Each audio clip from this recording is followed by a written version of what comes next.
Good morning and happy Sabbath to everyone. Good morning, Day Church. Sa pagkakataong ito, nais kong pasalamatan ang pamunuan ng ating misyon, ang ating Mountain Provinces Mission, ang lahat ng ating mga unions, division, hanggang sa pamunuan ng ating General Conference. And especially sa ating mga local church leaders, church officers, and church members na nagkakaisa na sa pagkakataong ito, bagaman wala tayong pangkalahatang church services dahil sa pagsunod sa ating gobyerno, dahil po sa coronavirus issues na kinakailangan po natin yung social distancing, stay home safe. Ngunit pinupuri natin ang Panginoong sa panahong ito na patuloy pa rin tayo kung nagkakaroon ng church services, especially this Sabbath, through digital service, at pinasalamatan ko ang pagkakataong ito. Kailan lang ako ay nagiging saksi at kabahagi ng mga matagumpay na programa ng ating iglesia, ng Irisan Church. Isa na po dito yung renewal of vows sa katulungan po ng ating Home and Family Department. At sa programang ito ay nagpapatunay lamang at ating napatunayan na ang isang matagumpay na tahanan na nagmamahalan at nagkakaisa at nagtutulungan ay patungo sa isang matagumpay at nagkakaisang iglesia na mayroong isa at malakas na pananampalataya. At ipinagdiwang po natin ang Women's International Day, sponsored by our Women's Ministry Department. At doon din po natin napatunayan na ang kahalagahan ng kababaihan ay hindi lang sa isang tahanan. Maging sa loob ng ating iglesia, kinakailangan po natin yung ating makakababaihan para ang ating iglesia ay tatoong nanagumpay sa paglilingkod sa ating Panginoon. At ganoon din sa ating Communication and Health Department. Kailan lang ay ating napag-usapan kung gaano kahalaga ang ministry sa pamagitan po ng radio ministry, TV ministry, print, including our publishing department, kung paanong ang departamento po ng communication ay malaking tulong upang maghikayat ng kaluluwa through media, social media. At ito ang pagpapatunay. Bagaman nangyari po sa atin na wala pong pangkalahatang church services through digital because of our communication department, ay tuloy-tuloy po ang ating serbisyo sa araw ng Sabat na ito upang tayo po ay mag-aral sa salita ng ating Panginoon, upang patuloy po tayong bigyan ng kalakasan at pagpapala ng ating Panginoong Hesukristo. Of course, lahat ng mga programa ay akin nasaksihan po, naging matagumpay ito sa katulungan ng ating youth department. Ang ating mga kabataan ay tama si Dr. Jose Rizal na siyang pag-asa ng ating bayan, maging sa loob nating iglesia. Ang mga kabataan ay ginamit ng ating Panginoon upang sila ang magbigay inspirasyon o bumuhay sa ating iglesia upang ang ebanghelyo, ang gawain ay lumago at maging tagumpay sa loob ng ating iglesia. Thank you, youth. Ang number one issue ngayon, batid po natin, ay ang coronavirus issue. Ito po ay globalized. Dati, ang salitang corona is a sign of victory. Karamihan o kalimitan, nakikita po natin ito ay ipinuputong sa ating mga hari at reyna. Ano po? At palagi po natin nakikita ito sa panahon ng beauty pageant. Kung sino mo yung nanalo ay pinuputungan ng corona. Ito ay sign of victory. Siya ay nagtatagumpay. Sa John 3:16, ang sabi po, "For God so loved the world that He gave His only begotten Son, that whosoever believeth in Him should not perish, but have everlasting life." Ngayon, ang corona ay nakakatakot. Corona is fear. Sa kapanahunan natin ngayon, marami ang natakot. Ngunit ang totoo nito, ang Biblia ay nagpasimula ay ang corona or crown is a crown of life, a crown of everlasting life. Ito ay korona ng buhay na nagbibigay sa atin ng pag-asa. At ang sabi, kung sino ang nampalataya sa ating Hesukristo, ay hindi siya mapahamak, bagkus ay magkakaroon ng buhay na walang hanggan. Ito po ang reward o korona na ibibigay sa atin ng Panginoon. Kapag tayo ay nampalataya sa ating Panginoong Hesukristo, magkakaroon tayo ng korona na buhay na walang hanggan. Sa kabila ng matagumpay na programa ng ating iglesia, ang tinatanong ko o tinatanong ng karamihan, bakit nanatili pong napakabilis ng maraming umalis o tumatalikod sa ating Panginoong Hesukristo? Bakit sa kabilang nais nilang bumalik, ang hirap nilang bumalik, at mapapansin po natin na sa kabilang binyagan o mass baptism, maraming na ipasok sa ating iglesia, ngunit ilang buwan lang o taon, nanatiling tayo pa rin magkasama. Naalala ko ang kwento ng prodigal son.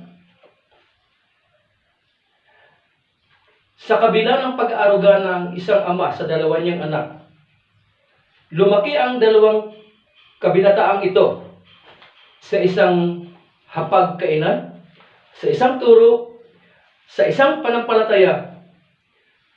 Ngunit, kabigla-bigla na lang na ang isang anak ay lumapit sa kanyang ama at humingi ng kalayaan upang siya ay mabuhay sa kalayawan ng mundo na walang patnubay ng isang magulang. Ito'y pinagdidebatihan ng mga Bible scholar at ang tanong nila, pinaalis ba ng tatay ang kanyang anak o binigyan ng kalayaan na hindi man lang sinabihan o ng pagtuturo kung gaano kahirap ang mabuhay sa labas sa mundong ibabaw? Maaring kagaya ni Kristo, ibinigay niya ang kanyang sarili, ipinako sa cross, upang tayo mga taong makasalanan na wala ng pag-asa ay magkaroon ng pag-asa, buhay na walang hanggan. At kung tayo patuloy mananampalataya, ay makapiling natin ang ating Panginoong Hesukristo. Ngunit, meron pa rin mga kapanampalataya natin na sila ay sumusuko sa gitna ng laban. Sila ay tumalikod sa ating Panginoon at nagkaroon silang buhay ng backsliding. At nais nilang bumalik sa ating iglesia, sa ating Panginoon, ngunit ang hirap gawin at hindi matuloy sa hindi maipaliwanag na pagkakataon.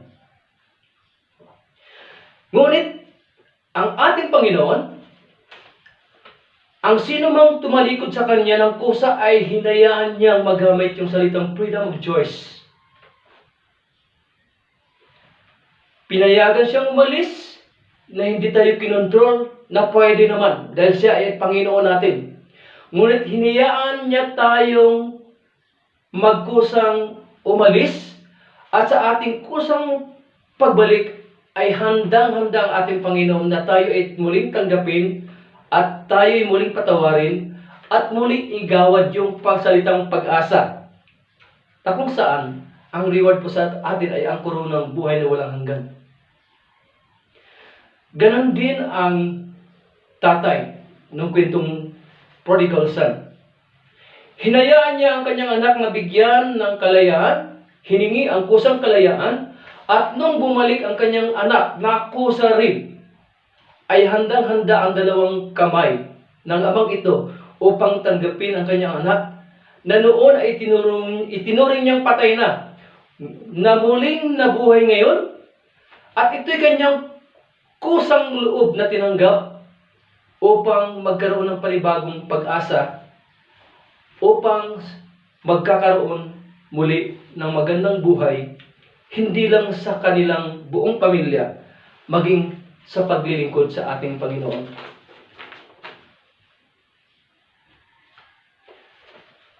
Brethren, sa totoong pangyayari ng ating iglesia, bakit nga ba sa kabila ng ating iba't ibang klaseng programa, pag-aaruga, torturing, ay marami pa ring lumalabas sa ating iglesia? At nais nilang bumalik sa ating iglesia, ngunit napakahirap nila kung paano bumalik. Minsan ay mayroong first step, hindi na nadagdagan, tuloy-tuloy lang, hindi natuloy ang kanyang paglulog sa ating Panginoon. Bakit nga ba? Ito po ay sasagutin, hayaan po natin, pag-aralan po natin ang kasaysayan ni Zaccheo, na matatagpuan po natin sa Luke chapter 19 verse 1 to 9. Pag-aralan po natin ito, at matatagpuan po natin yung sagot natin sa ating mga katanungan. Manalangin po muna tayo.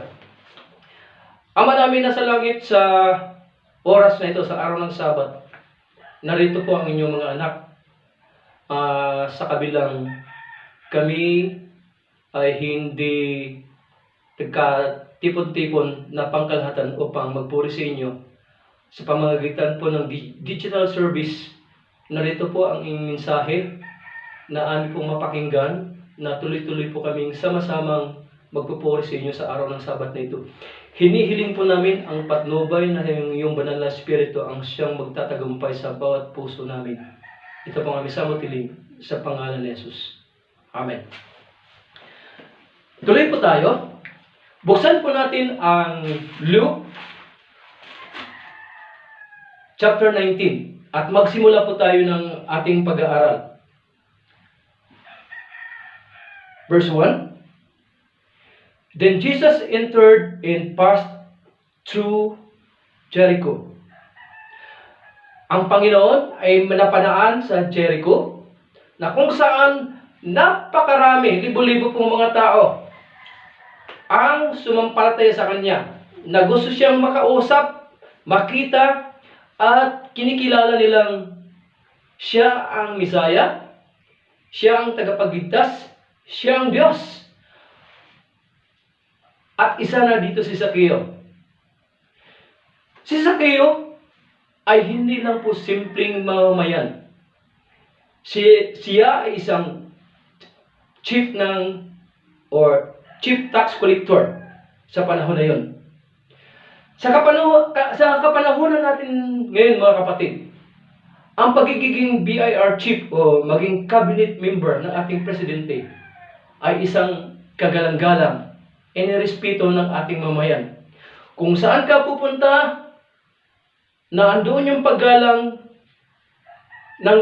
nandoon yung special treatment ng ating mga mamamayan, mga kababayan, dahil siya ay kilala.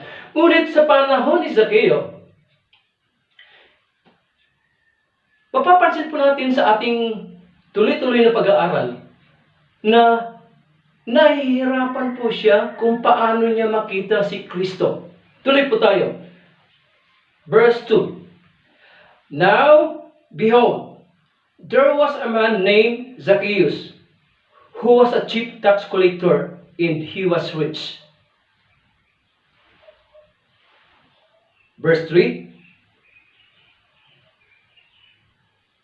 And he sought to see who Jesus was, but he could not, because of the crowd, for he was of short stature. Ito na nga po. Si Zaccheo ay isang mayaman. Bukod sa mayaman, siya po'y kilala bilang isang tax collector, chief tax collector. Hindi basta-basta tax collector, siya ay chief tax collector.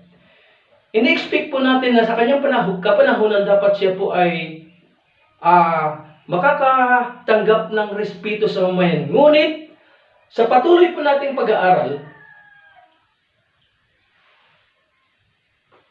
hindi niya magawa-gawang makita si Kristo kaagad dahil una, sa napakalaking crowd, libo-libo po, halos hindi niya makita. Pero, hindi hadlang sana ang pagiging libo-libo ng isang tao. Pag makita nila ang kakilala at kagalang-galang na chief tax collector at isang mayaman, magigibiwi yung tao. Bakit kaya natiling ang mga tao ay didma lang sa isang Zacchaeus na kilala sa bayan nila bilang isang tax collector o isang mayaman? Pangalawa, kaya nahirapan si Zacchaeus makita si Kristo ng personal, ng harap-harapan, dahil siya po ay isang maliit na tao or panda. Sa realidad, sa loob nating iglesia, ay marami pong mga kapatid natin na umalis ng kusa sa loob ng iglesia natin at nais nilang kusa rin bumalik sa loob ng ating iglesia, higit sa lahat sa ating Panginoong Hesukristo. Ngunit, sa first step po nilang pagbalik sa simbahan, ay hindi na po ulit na gawin nilang sumamba. Bakit? Dahil ang kanilang pagbabalik ay hindi talaga kusang loob na nakatingin kay Kristo, bagkus nakatingin siya sa kanyang sarili. Tiningnan niya na napakaliit niya, na parang si Zacchaeus, na parang maaring siya ay may kakulangan ng pagtitiwala sa kanyang sarili, maaring siya ay hindi tanggapin ng ating iglesia, lalo't na sa ng ating Panginoon. Verse 4.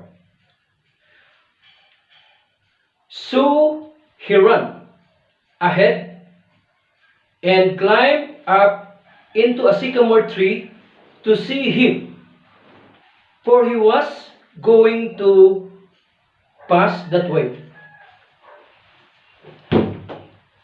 Hindi hadlang kay Zacchaeus ang siya ay maliit at nahadlangan siya ng libo-libong klase tao. Maaaring ito ay malalaking tao kaya nahirapan po siya. Ngunit sa kanyang kalagayan, ang kanyang pagtanggap sa ating Panginoon ay nakasentro sa ating Panginoon at hindi siya tumitingin sa kapwa manampalataya sa tao. Hindi siya tumingin sa paligid at nais niya na ang pagtanggap niya sa Panginoon ay lubusang ito ay tunay na panampalataya, na ito ay bigay ng Panginoon sa kanya. At siya ay gumawa ng paraan. Ang ginawa niya, siya tumakbo upang makita niya ang Panginoon. Ngunit sa kanyang pagtakbo ay nanatiling di niya makita ang Panginoon dahil sa sobrang dami ng iba't ibang klase, maraming tao na mas malalaki pa sa kanya. Kaya nahirapan si Zacchaeus. Ngunit sa ganitong kalagayan, bilang isang manampalataya kay Kristo na totoo, hindi hadlang sa kanya ang napakaraming taong hadlang upang makita si Kristo. Bukod sa kanyang pagtakbo, ay gumawa pa siya ng ibang pamamaraan upang makita niyang lubusan si Kristo. Ano ang sabi dito? Sa verse 4, siya'y umakyat sa sycamore tree at alam niyang si Jesus ay mapadaan doon. At doon niya na makikita at makausap ang ating Panginoong Hesukristo. Sa loob ng ating iglesia, marami pong pagsubok o hadlang sa pagbabalik loob ng ating mga kapatiran.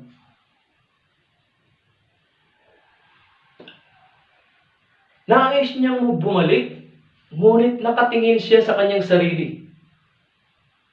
Hindi siya nakatingin kay Kristo, kaya hindi nasundan at hindi niya natuloy ang kanyang pagbalik sa ating Panginoon. Marami siyang kondisyon sa kanyang buhay, marami siyang tinitingnan, na dapat ang tunay na pagbabalik sa ating Panginoon ay doon lang tayo tumingin kay Kristo, upang anumang hadlang sa ating harapan, sa ating paligid, ay hindi tayo basta mahadlangan, kundi tayo ay tuloy-tuloy pagpalain sa ating pagbabalik dahil tayo nakatingin lamang kay Kristo. Yun ang ginawa ni Zacchaeus. Tumakbo siya. Sa kanyang pagtakbo ay hindi sapat para makita niya si Kristo. Ang kanyang ginawa, umakyat siya sa sycamore tree upang makita si Kristo. At doon nga, alam niyang makikita niyang tuluyan dahil dadaan doon si Kristo. Verse 5. And when Jesus came to the place, he looked up and saw him and said to him, Zacchaeus, make haste and come down, for today I must stay at your home. Nung dumaan ang Panginoon at napadaan siya sa sycamore tree, siya tumingala at nakita niya si Zacchaeus. At ang sabi niya, Zacchaeus, bumaba ka. Ngayon din, ako'y pupunta sa iyong tahanan. And verse 6, so he made haste and came down and received him joyfully. Nung makaakyat si Zacchaeus sa puno ng sycamore tree, naramdaman niya ang kasiyahan. Dahil sa kasiyahan yun, ay naramdaman niyang siya ay parang nagmamalaki sa kanyang sarili. Dahil sa kanyang ginawa, sa kanyang pagsusumikap, tumakbo at umakyat, nakita niya si Kristo, ngunit nandoon yung pagmamalaki sa sarili. At yan ang ayaw ng Panginoon mangyari sa kanya. Ang nais ni Zacchaeus, sa kanyang pag-akyat, ay makita ng mga tao kung paano siya naghumpay makita si Kristo at kausapin niya si Kristo na siya ay nasa taas ng puno ng sycamore tree at nakatingala ang Panginoon sa kanya. Ngunit ayaw ng Panginoon ng ganyang sistema. Ang nais ng Panginoon, pababain si Zacchaeus at ang sabi niya, Zacchaeus, bumaba ka at ngayong araw na ito ay pupunta ako sa tahanan mo. At sa ganitong pangyayari, sobrang nakaramdam ni Zacchaeus ng tuwa dahil ipinakita ni Kristo ang tunay na pagmamahal sa kanya kung paano din maitutuwid ang kanyang pagkakamali. Tuloy po tayo. Verse 7, but when they saw it, they all complained, saying, He has gone to be a guest with a person who is a sinner? Mga kapatid, ito ang realidad, hindi lang sa panahon ni Zacchaeus, maging sa panahon ngayon ng ating iglesia. Maraming mga taong sincero sa kanilang pagbabalik loob sa ating Panginoon. Sila ay masaya. Ngunit, minsan, ang ating iglesia, mayroong totoo manampalatayang tinanggap ng lubusan o nagawa nila ang karapat-dapat na gawin bilang isang manampalataya kung paano tanggapin na may pagmamahal ang mga nagbabalik loob sa loob ng ating iglesia. Ngunit, hindi mawawala na mayroong isa sa atin o kaya karamihan sa atin na mayroong ugaling hipokrito. Maaaring sa pakiramdam niya ay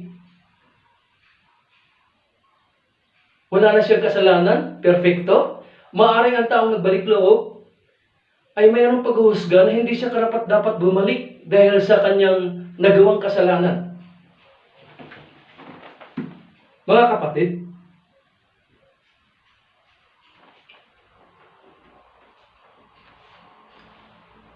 ang ating Panginoon ay napakabuti. Ang ating Panginoon ay pag-ibig. Ang ating Panginoon, pinatawag tayo sa ating kasalanan na walang kondisyon.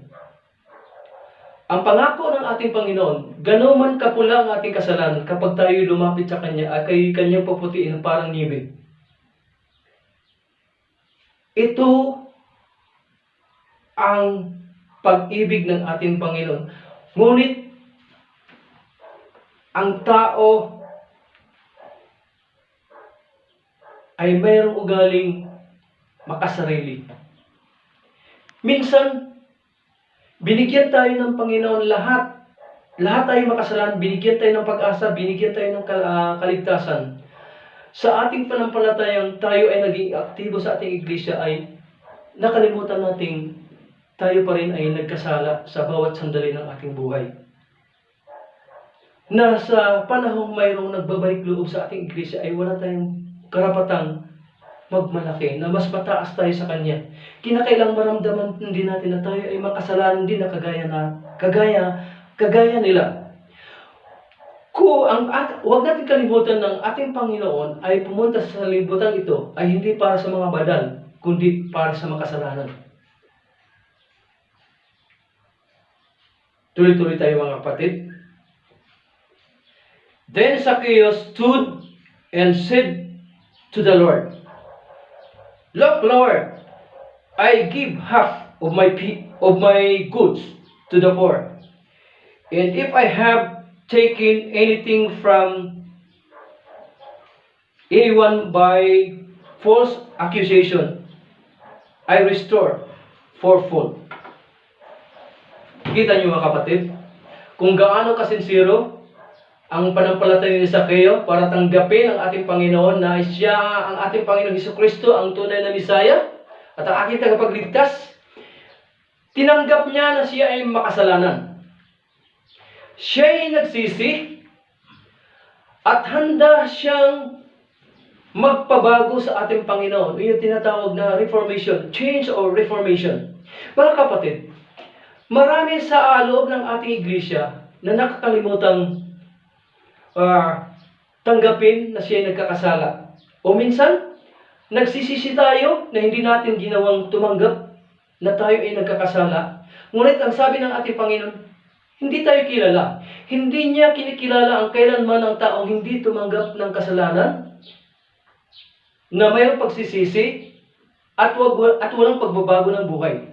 Ang nais ng ating Panginoon ay mayroon po tayong tinatawag na acceptance. Kinakailangan maramdaman natin na sa bawat sandali ng ating buhay, tayo ay nagkakasala. Na kinakailangan maramdaman natin na sa bawat sandali ng ating buhay ay kinakailangan natin ang Panginoon. Hindi tayo makagawa ni isang mabuti o banal na bagay.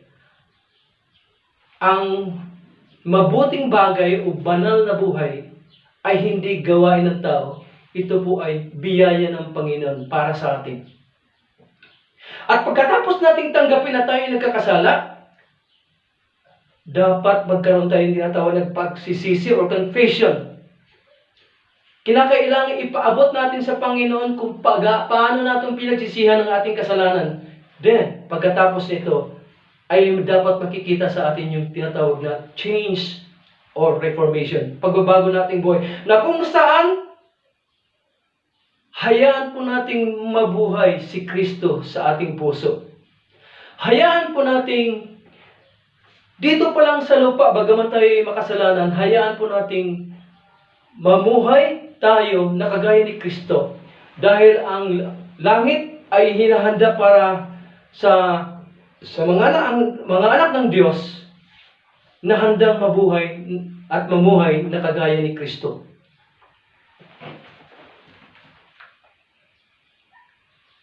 At ang ginawa ni Zacchaeus, ang sabi niya, "Panginoon, handa ko pong ibigay ang kalahating kayamanan ko para sa mga hirap. At kung mayroon man akong nagawang pagkakamali, pangulikta ng buwes sa maling pamaraan, ay handa ko pong ibalik na maka-4 na beses." At ito na mga kapatid, finally, ito na po sa verse 9. Ito po yung magandang mensahe para sa atin sa umagang ito. And Jesus said to him, "Today, salvation has come to this house, because he also is a son of Abraham." Mga kapatid, mula sa simula nung makilala ni Zacchaeus na si Kristo ang siyang totoong Misaya, ang tunay na hari at ang totoong tagapagligtas, nung kanya itong tanggapin at siya nanampalataya, anumang hadlang o mga pagsubok na dinaranas niya, yung pinag-aralan natin kanina, ay tuloy-tuloy pa rin siyang gumawa ng paraan upang ang pagkakilala niya na Kristo ay hindi mahadlagan ng anumang klaseng pagsubok. Ganon din po sa ating kapanahunan ngayon. Tayo man ay backslider, nais nating balik loob sa ating Panginoon. Tayo man ngayon ay active sa ating iglesia. Ngunit napapansin pa rin po natin, na-realize natin na tayo pa rin ay nandoon pa rin sa ating mga gawing paulit-ulit na tayo nagkakasala sa ating Panginoon, ay huwag sana po nating maranasan, lalo na tayo mga tatay, head of the family, nanay, ilaw ng tahanan, huwag po na sana nating maranasan yung backsliding. Dahil sa aking karanasan, sa aking pamilya, ako'y pinanganak na born Adventist. At ang aking mga anak ay pinanganak na born Adventist. Ngunit sa kabila ng lahat, kagaya po ng kwento ng prodigal son, kumain kami sa isang hapagkainan, sa isang turo, sa isang pananampalataya. Ngunit mga kapatid, naranasan kong minsan ay may sumimba po ako sa isang Sabadong, mag-isa ko lang. Ang pagsubok, minsan ay hindi lang po natin maranasan sa loob ng ating iglesia, sa labas ng ating iglesia. Maging, sa hula po ay sinasabi, sa loob ng ating tahanan tayo ay sinusubukan ng ating mga mahal sa buhay na minsan sila ang unang ginawa ng ating kaaway na sumubok sa atin kung paano tayo hadlangan sa ating pagbabalik loob o sa ating pagpapatuloy na paglilingkod sa ating Panginoon. Mga kapatid, sa aking karanasan sa aking pamilya, minsan ang aking mga anak ay sinasabi nila, pinasalamatan po nila ang ating Pathfinderings Club, o Pathfinderings Department, ang ating mga master guide. Dahil hindi sapat ang makinig ng sermon, mga iba't ibang klaseng programa ng ating iglesia. Meron pa rin pa ito isang departamento na kung bibigyan natin pansin ay napakahalaga para sa ating kabataan. At nagulat po ako, ang sabi nila, kung hindi sa katulungan, karagdagang turo ng ating pathfinding departments, doon nila naramdaman kung paano yung tunay na manampalatayang Adventista bilang isang kabataan. Sa kabila ng napakalaking hadlang o pagsubok ng isang syudad. Ngunit sa kalaunan, nagumpay pa rin po yung aking anak kung paano sila magiging matatag sa panampalataya sa kabilang sila ay nakaranas ng panghihina. Maaaring sabihin po natin sila ay pagyawang-giwang sa kanang panampalataya. Pinupuri ko ang Panginoon ngayon na sila ay kasama ko sa isang panampalataya at nakita ko kung gaano kabuti ang Panginoon ko, ang isang ama, kung isang ina ay maging kagaya ni Zaccheo na sa simula kahit maraming pagsubok ay tuloy-tuloy lang hanggang maabot po natin ang tunay na maturidad ng ating espiritualidad. At ang sabi ng Panginoon, dahil sa kabutihan ni Zaccheo at sa lakas at totoo niyang panampalataya sa ating Panginoong Hesukristo. Ang sabi ng Panginoon, mga kapatid, ang kaligtasan ay ibibigay ko sa iyong tahanan. Hindi lang kay Zaccheo. Kita ninyo po, kung tayo palang mga ama, ina, tayo ay magpapatuloy sa ating mga panampalataya na walang kondisyon. Kundi hayaan po natin ang Panginoon ang siyang magbibigay sa atin ng kalakasan. Ang banal na Espiritu, hayaan po natin siyang magtatagumpay sa ating pagbabalik loob. Maranasan naman po natin ang ating mga anak ay minsan naging pagsubok sa ating buhay, sa ating panampalataya. Ngunit kung tayo magpapatuloy, ay maranasan po din natin kung gaano kabuti ang pangako ng Panginoon na ang kaligtasan ay hindi lang sa tatay, hindi sa nanay. Bagaman individual, ngunit mangyayari, kung anong naranasan po ni Zaccheo, ay sasabihin ng Panginoon, ang kaligtasan ay hindi ko lang binigay sa inyo, tatay, nanay, dahil sa inyong tunay na panampalataya. Ang kaligtasan ay ibinibigay ko sa loob ng inyong buong sambayanan. Purihin natin ang ating Panginoon sa araw na ito at harinawa pagpalain tayo ng ating Panginoong Hesukristo. Manalangin po tayo.